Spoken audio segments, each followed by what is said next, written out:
اللہ تبارک و تعالیٰ کے حوالے سے ہمارے احساس میں، ہمارے خیال میں، ہماری فکر میں جو بات آتی ہے وہ یہ ہے کہ اللہ بہت بلند ہے، بہت جلیل ہے، بہت اونچا ہے، بہت متعال ہے، رفیع الدرجات۔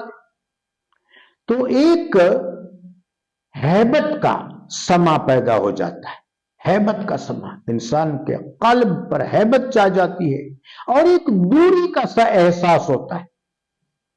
اللہ تبارک و تعالیٰ نے دوری کے اس احساس کو مٹا دیا، فوراً مٹا دیا، کہ گو کہ تمام تعریفیں میرے لیے ہیں، میں تمہارا رب ہوں، مالک ہوں، خالق ہوں، بدیع ہوں، فاطر ہوں، میں نے تم کو پیدا کیا ہے اور میں پوری کائنات کا مالک ہوں۔ پھر جب انسان اس مشہود کائنات پر نظر دوڑاتا ہے، آسمان کو دیکھتا ہے کہ آسمان کتنا بڑا ہے، کوئی اس کو ماپ نہیں سکتا، وہ کریم اس آسمان کا رافع ہے، رافع السما ہے، اور صرف ایک آسمان نہیں، اوپر تلے زمین کے قریب 7 آسمان، پھر اس سے اوپر بھی 7 آسمان، پھر یہ زمین، پھر زمین کی وسعتیں، پھر یہ سورج چاند ستارے، یہ بڑے بڑے قوی ہیکل مخلوقات، یہ تو مخلوقات کا عالم ہے۔ اللہ تبارک و تعالیٰ ان سب کا رب ہے، ان کا مالک ہے، ان کا فاطر ہے، ان کا بدیع ہے۔ تو یہاں پر ایک بہت بڑی ہیبت عابد، زاہد، ذاکر اور انسان کے دل اور اعضاء و جوارح پر طاری ہو جاتی ہے۔ لیکن وہ مہربان جو ہے، وہ کریم جو ہے، وہ رحیم جو ہے، وہ صرف ہمارا رب نہیں ہے، وہ ہمارا محبوب بھی ہے، محبوب یگانہ، محبوب حقانی جل شانی۔ وہ فوراً ہمیں اپنے قریب کر لیتا ہے۔ وہ فرماتا ہے میں الرحمن الرحیم، بہت رحم کرنے والا ہوں۔ اہل علم لکھتے ہیں کہ اللہ تبارک و تعالی جل شانہ کا معاملہ مخلوق کے ساتھ رحم، فضل اور عدل پر مشتمل ہے۔ یہ جو انسان کی تخلیق ہے اور تمام کائنات کے اشیاء، خلائق اور چیزوں کی تخلیق ہے، یہ اسم اور صفت رحمان کے مرہون منت ہے، اور پھر وہ رحمان ان کو رزق دیتا ہے، ان کو معرفت دیتا ہے۔ وہ کریم رب جب اپنی بلندی کا اشارہ دیتا ہے تو وہ بھی لفظ رحمت کے ساتھ دیتا ہے۔ مثلا وہ کریم فرماتا ہے کہ جب میں نے زمین کو وسیع کیا، زمین پر سارے خلائق بنائے، وَكَانَ عَرْشُهُ عَلَى الْمَاءِ، کبھی اس کا عرش پانی پر رونق افروز تھا، پھر اللہ تبارک و تعالیٰ نے پانی سے خاک بنائی، خاک کو وسعت دی، زمین پر طرح طرح اور انواع و اقسام کے مخلوقات بنائے، پھر رب کریم آسمانوں کی طرف متوجہ ہوا، اوپر تلے زمین کے قریب 7 آسمان ترتیب دیے، اس سے اوپر بھی آسمان، پھر خدائے جلیل و جمیل اپنے عرش پر مستوی ہوا۔ ہمارے خیال کے مطابق نہیں، ہمارا خیال تو شہود تک، ظاہر تک محدود ہے، اپنی شان کے مطابق، اپنی شان کے مطابق۔ وہ شان وہ خود جانتا ہے اور اس کی صفت بھی خود کر سکتا ہے، یا اللہ کے اذن سے اللہ کا حبیب صلی اللہ علیہ وآلہ وبارک وسلم کر سکتا ہے۔ سو وہ کریم ہمیں اطلاع دیتا ہے اپنے حبیب کے ذریعے، قرآن عظیم کے وسیلہ سے، الرحمن علی العرش استوى، بلند عرش پر جس وقت اللہ جلوہ افروز ہوا تو وہ رحمان ہے، یعنی بندوں کو بتا دیا کہ اس کی بلندی اور اس کی رفعت تم پر رحم کرنے سے مانے نہیں ہے، وہ ہر وقت تمہارے ساتھ ہے، وہ تم پر رحمان ہے، رحمتیں برساتا ہے۔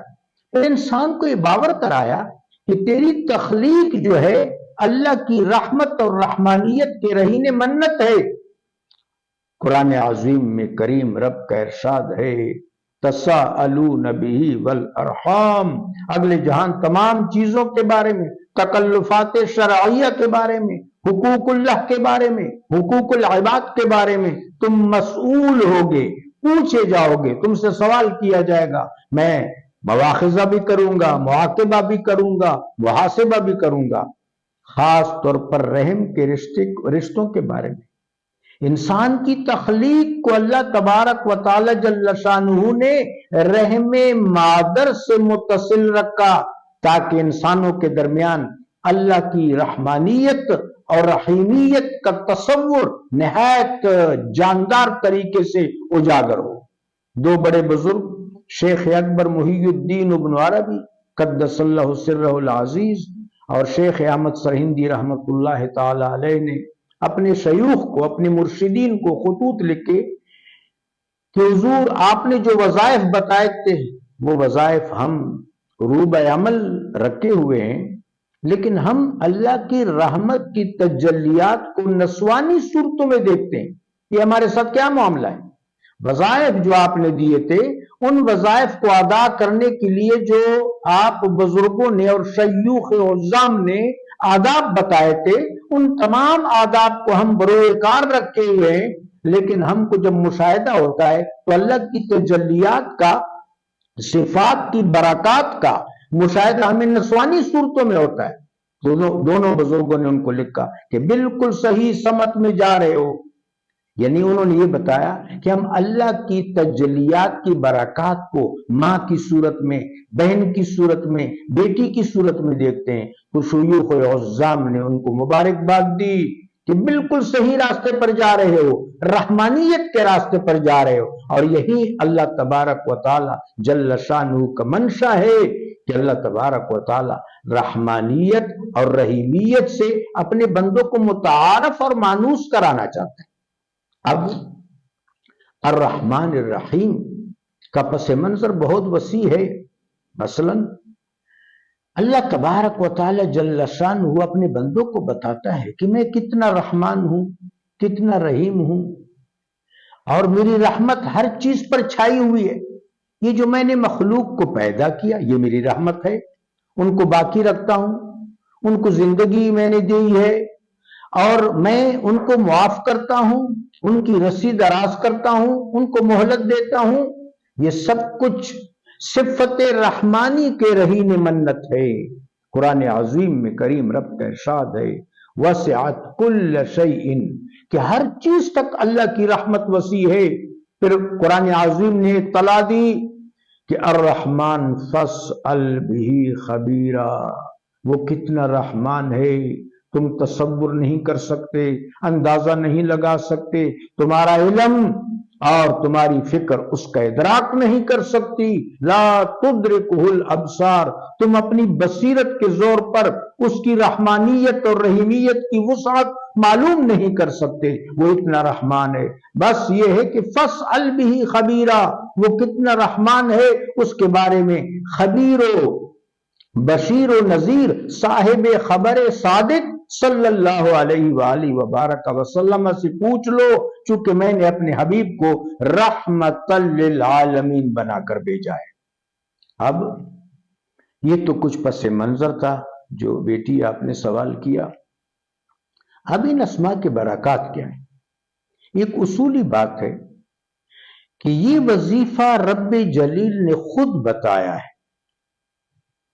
وَلِلَّهِ الْأَسْمَاءُ الْحُسْنَى فَادْعُوهُ بِهَا، یہ وظیفہ اللہ خود بتاتا ہے کہ اللہ کے حسین حسین نام ہیں، پیارے پیارے نام ہیں، ان ناموں سے اپنے رب کو پکارو۔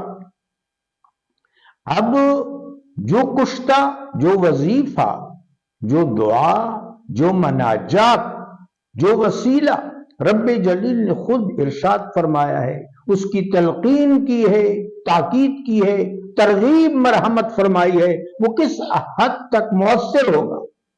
تو ان اسماء کا جو سردار اسم ہے وہ رحمان ہے۔ رحیم اور رحمان دونوں کا، جس طرح میری بیٹی نے بتایا، دونوں کا مادہ تخریج ایک۔ تو اب جس وقت بندہ استحضار کے ساتھ معانی اور مطالب اور پس منظر کو تصور اور ذہن میں لاتے ہوئے، احساس میں لاتے ہوئے اللہم یا رحمان، اللہم یا رحیم کا ورد کرے گا، وظیفہ کرے گا، ذکر کرے گا، تو صرف اس کی طبعیت پر خوشگوار اثرات مرتب نہیں ہوں گے۔ صرف یہ نہیں ہے کہ اس کی آرزو پوری ہوگی، اس کی تمنا پوری ہوگی، بلکہ وہ اپنے رب کی رحمت کے بقعہ میں چلا جائے گا، اللہ کی رحمت کے قلع اور حسان میں چلا جائے گا، اللہ کی رحمت کے بلا میں چلا جائے گا۔ وسعت رحمہ، اللہ کی رحمت ہر چیز تک وسیع ہے۔ تو جب بندہ کہتے اللہم، عزیزان گرامی قدر، عزیزات گرامی قدر، اللہم کے لفظ پر بھی غور کر رہے ہیں۔ اللہ کا اسم ذات ہے۔ ہم، یہ ہم ضمیر متصل ہے، وہ ایک، ہما وہ دو، ہم وہ سب، یعنی اللہم کا مطلب ہے اللہ اپنے تمام اسماء کے ساتھ، اللہ اپنی تمام صفات کے ساتھ، اللہ والا صفات، اللہ ستودہ صفات۔ تو جب ایک ذاکر، مناجات کرنے والا، اپنے رب کو پکارنے والا یہ کہتے ہیں اللہم، تو وہ دراصل یہ کہے کہ اللہ میں تجھے تیرے تمام اور اس اسماء اور صفات کے ساتھ پکار رہا ہوں، پھر اس میں سے ایک تخصص کر رہا ہوں، یا رحمان، ساری صفات، سارے اسماء، اس میں اس وقت میرا مراقبہ، میرا تخصص اور جو میرا ذکر ہے وہ الرحمن، اللہم یا رحمان، اللہم یا رحیم۔ اس کی برکات پر اہل علم نے مستقل کتابیں لکھی ہیں۔ ایک تو یہ کہ اگر لوگوں میں اتفاق اور اتحاد نہیں ہے، اناد ہے، حسد ہے، بغض ہے، تو جو شخص ان اسماء عالیہ، دونوں اسماء کا، الرحمن الرحیم کا ورد کرے گا تو ایک یگانگت، یکجہتی، جوڑ اور اتفاق، محبت و رغبت پیدا ہو۔ دوسرا، اگر کوئی شخص کسی دوسرے کا حق پامال کرتا ہے، وہ ان اسماء کے ساتھ اپنے رب کو پکارے گا تو انشاءاللہ اس کا حق محفوظ رہے گا۔ تیسرا، اس کا بہت بڑا اثر کہ اللہ تبارک و تعالی جل شانہ ہر لحاظ سے اس پر رحم کرے گا اور اس کی سب حاجات پوری ہوں گی۔ بہت بڑے صوفی بزرگ حضرت ممشاد دینوری رحمہ اللہ تعالی فرماتے ہیں کہ اللہم یا رحمان کا ذکر باقی تمام اذکار سے بندے کو بے نیاز کر دیتا ہے، چونکہ رحمان کے 70,000 درجے ہیں، بلکہ اس سے بھی زیادہ۔ تو جب کوئی شخص اللہم یا رحمان کے اسم عالیہ کے ساتھ اپنے رب کو پکارتا ہے تو اس کی 70,000 خواہشات پوری ہوتی ہیں، 70,000 مشکلات سے اس کو نجات ملتی ہے، 70,000 حاجات اللہ تبارک و تعالی جل وعلا اس کی پوری فرماتا ہے۔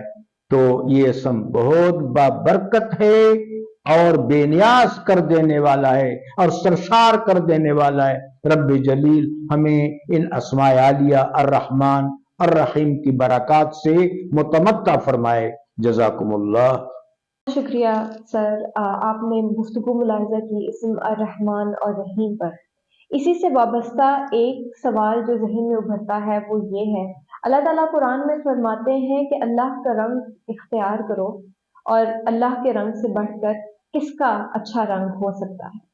تو اسی طرح اگر ہم اسم الرحمن اور رحیم کا جو مینیفیسٹیشن ہے، جو اس کا ظہور ہے، وہ اس کی مخلوق میں دیکھنا چاہیں تو یہ کس طرح کار فرما ہو سکتا ہے، یا ہم کس طرح اس کا مشاہدہ کر سکتے ہیں؟ کیونکہ فلسفے میں وحدت الوجود کے یہ بات بھی قابل ذکر ہے کہ انسان، یہ جو انسانی زندگی ہے اور یہ جو دنیا ہمیں نظر آتی ہے، یہ اللہ تعالیٰ کے اسماء کا پرتو ہے، یہ اللہ تعالیٰ کے اسماء کی مینیفیسٹیشن ہے۔ تو اس کڑی سے ہمیں یہ سوچنا چاہیے کہ انسان کی زندگی میں اور انسان کے ارد گرد اس اسم کا ظہور کیسے ہے۔ اس کے اوپر روشنی ڈالنے کے لیے میں استاد محترم سے دوبارہ مخاطب ہونا چاہوں گی کہ وہ ہمیں اپنے قیمتی علم سے اور آراء سے آگاہ فرمائیں۔ جزاک اللہ بیٹی۔ بسم اللہ الرحمن الرحیم۔ بہت عمدہ سوال۔ بے شک اللہ تبارک و تعالی جل شانہ اپنی ذات، اپنے اسما، اپنی صفات اور اپنے اختیارات میں وحدہ لا شریک ہے، لیکن اللہ اپنی صفات کا پرتو، اپنی صفات کا اثر، اپنے صفات کی رونق، اپنی صفات کا حسن اپنے بندوں میں دیکھنا چاہتا ہے۔ ہم اگر قرآن عظیم میں تدبر کریں، غور و فکر کریں، تو اللہ تبارک و تعالیٰ کے ایسے اسماء عالیہ جو مطلق اللہ کے ہیں، یعنی علیم اللہ کا نام ہے، اللہ کی صفت ہے، اللہ علیم مطلق ہے، مطلق علم، حتمی علم، قطعی علم رب جلیل کے پاس، لیکن کریم رب نے اس صفت کا پرتو انبیاء کو عطا فرمایا۔ سیدنا حضرت اسحاق علیہ السلام کے بارے میں بتایا، فبشرناہ بغلام علیم، کہ ہم نے ابراہیم خلیل الرحمن علیہ السلام کو علیم بچے کی بشارت دی۔ علیم، علیم اللہ کا اسم ہے، اللہ کی صفت ہے، لیکن یہاں اپنے طبیعی معنوں میں، اپنے معصوری معنوں میں، اپنے تنزیلی معنوں میں یہ اسم، یہ نام حضرت اسحاق علیہ السلام کے لیے قرآن پاک میں آیا۔ ایک اور بہت آسان مثال، الاعلی، اس اسم سے ہم سب متعارف ہیں، ہم سجدہ میں یہ تسبیح کہتے ہیں، سبحان ربی الاعلی۔ الاعلی اللہ کے اسماء عالیہ میں سے ہے، قرآن پاک میں ایک سورت ہے، سبح اسم ربک الاعلی، اے حبیب تسبیح فرمائیو اپنے اس رب کی جو الاعلی ہے۔ اب مطلقاً تو الاعلی صرف رب جلیل کا نام ہے، رب جلیل کی صفت عالیہ ہے، لیکن یہی نام سیدنا حضرت موسیٰ علیہ السلام کے لیے استعمال ہوا ہے، لا تخف انک انت الاعلی، آپ پریشان نہ ہو جائیو، آپ ہی فتح یاب رہیں گے، اعلیٰ رہیں گے۔ اس طرح عام مومنین کے لیے اللہ تخافوا ولا تحزنوا انتم الاعلون ان کنتم مؤمنین، خوف نہ کرو، حزن نہ کرو، تم ہی کامیاب و بامراد رہو گے اگر تم فی الواقعہ جس طرح ایمان کا حق ہے اللہ پر ایمان لانے والے ہو۔ میرے آقا و مولا علیہ السلام کے لیے رب جلیل نے اپنے کئی اسماء اور کئی صفات کے پرتوات عطا فرمائے، مثلا حریص علیکم بالمؤمنین رؤوف الرحیم، محبوب پاک صاحب لولاک صلی اللہ علیہ وآلہ وبارک وسلم تمام خلائق اور تمام انسانوں کے فلاح و بہبود کے انتہائی آرزومند اور متمنی ہیں۔ بالمؤمنین رؤوف الرحیم، اہل ایمان پر تو رؤوف الرحیم ہے۔ تو یہ تناظر اس لیے بیان کیا کہ یہ بات واضح ہو کہ اللہ کی صفات اور اللہ کے اسماء مطلقاً تو، حتماً تو، کلیتاً تو رب جلیل کے ہیں، لیکن اللہ اپنے بندوں میں اپنے صفات کا پرتو دیکھنا چاہتا ہے، یہی چیز تو ایمان ہے۔ حبیب پاک صاحب لولاک صلی اللہ علیہ وآلہ وبارک وسلم فرماتے ہیں، تخلقوا باخلاق اللہ، کہ تم اللہ کا خلق اختیار کرو، اللہ کے مکارم اخلاق سے استفادہ کرو۔ آقا مولا صلی اللہ علیہ وآلہ وبارک وسلم فرماتے ہیں، اللہ نظیف ویحب النظافہ، اللہ پاکیزہ ہے اور پاکیزگی کو محبوب رکھتا ہے، اپنے بندوں میں پاکیزگی چاہتا ہے۔ اللہ جمیل ویحب الجمال، اللہ جمیل ہے، جمال کو پسند کرتا ہے۔ اللہ الوتر ویحب الوتر، اللہ یکتا ہے اور اتفاق و اتحاد کو پسند کرتا ہے۔ رب جلیل قرآن عظیم میں فرماتے ہیں، کریم رب کا ارشاد ہے صبغۃ اللہ ومن احسن من اللہ صبغہ، اللہ کا رنگ اختیار کرو، اور اللہ سے حسین رنگ اور کس کا ہے؟ اللہ کا رنگ کیا ہے؟ اللہ کا رنگ اللہ کی صفات ہیں کہ ان صفات کے برکات کو اور ان کے تقاضوں کو اپنی زندگی میں لایا جائے، جس طرح میرے آقا و مولا صلی اللہ علیہ وآلہ وبارک وسلم فرماتے ہیں ارحم من فی الارض یرحمک من فی السماء، تم زمین والوں پر رحم کرو، آسمان والا تم پر رحم کرے گا۔ تو یہ وہ سلسلہ ہے اسماء الہیہ کے پرتوات کا، انوارات کا، برکات کا، جو اللہ تبارک و تعالی جل شانہ اپنے بندوں میں دیکھنا چاہتا ہے۔ قرآن پاک میں سورہ نور میں رب جلیل نے ارشاد فرمایا اللہ نور السماوات والارض، کہ اللہ آسمانوں کا اور زمین کا نور ہے۔ یہد اللہ نور علی نور، نور مطلق رب جلیل خود، دوسرا نور اللہ کا حبیب صلی اللہ علیہ وآلہ وبارک وسلم، یہد اللہ لنورہ من یشاء، اللہ تبارک و تعالی اپنے اس نور محمد کے اس وسیلے اور ذریعے سے جس کو چاہتا ہے نور مطلق، یعنی اپنے نور وجہ کی طرف ہدایت دیتا ہے اور رہنمائی دیتا ہے۔ یہ وہ معرفت کا نظام ہے جو قرآن عظیم میں بیان ہوا ہے۔ اب انسان کے آج کا تمدن، خواہ وہ شخصی سطح پر ہے، انفرادی سطح پر ہے، اجتماعی سطح پر ہے، اگر وہ اللہ کی صفات کے انوارات اور برکات سے متمتع ہو جائے، مرصع ہو جائے، نصیب پالے، حصہ پالے، اثر پالے، تو اس کا مطلب یہ ہے کہ انسان دنیا اور آخرت کا حسنہ پالے گا۔ اس کے لیے طریقہ کیا ہے؟ قرآن عظیم میں ارشاد ہوا ہے قُلْ إِن كُنتُمْ تُحِبُّونَ اللَّهَ فَاتَّبِعُونِي يُحْبِبْكُمُ اللَّهُ، اے میرے حبیب لوگوں سے کہہ دو اگر یہ مجھ سے محبت کرتے ہیں تو آپ کی اتباع کریں، جب آپ کی اتباع فرمائیں گے تو اللہ ان کو اپنا محبوب بنا لے گا۔ حکیم الامہ حضرت اقبال علیہ الرحمہ نے کیا خوب فرمایا ہے، اس خیش رو صبغت اللہ رنگ دے، خیش رو صبغت اللہ رنگ دے، عشق رو ناموسو نامو ننگ دے، اپنے آپ کو صبغت اللہ کا رنگ دے دو، اور ایمان اور عشق کو اللہ تبارک و تعالی جل شانہ کے اسماء کے پرتوات سے حسین بنا لو۔ اس صورت میں ایمان کی آبرو، ایمان کی منزلت، ایمان کی کرامت، ایمان کی عظیمت، ایمان کی استقامت رو پذیر ہو جائے گی۔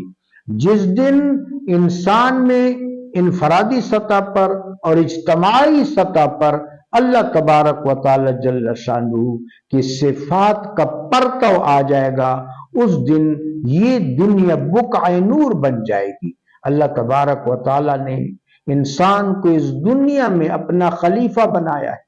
ہمارے پدر بزرگوار سیدنا آدم علیہ السلام کو اپنا خلیفہ بنا کر بھیجا، انی جاعل فی الارض خلیفہ، آدم علیہ السلام کی ذریت سے فرمایا انتم خلفاء فی الارض، تم زمین میں میرے خلیفہ ہو۔ یہاں خلافت سے کیا مراد ہے؟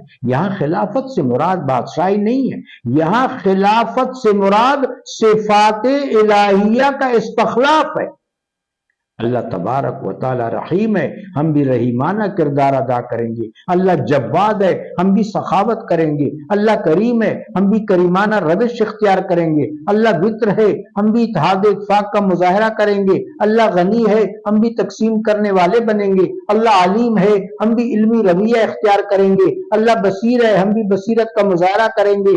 یہ اللہ تبارک و تعالی جل شانہ کی صفات کی رونق جب انسان کی انفرادی، اجتماعی، عائلی، ہر طرح کی سماجی، معاشرتی، اقتصادی زندگی میں آئے گی تو یہ دنیا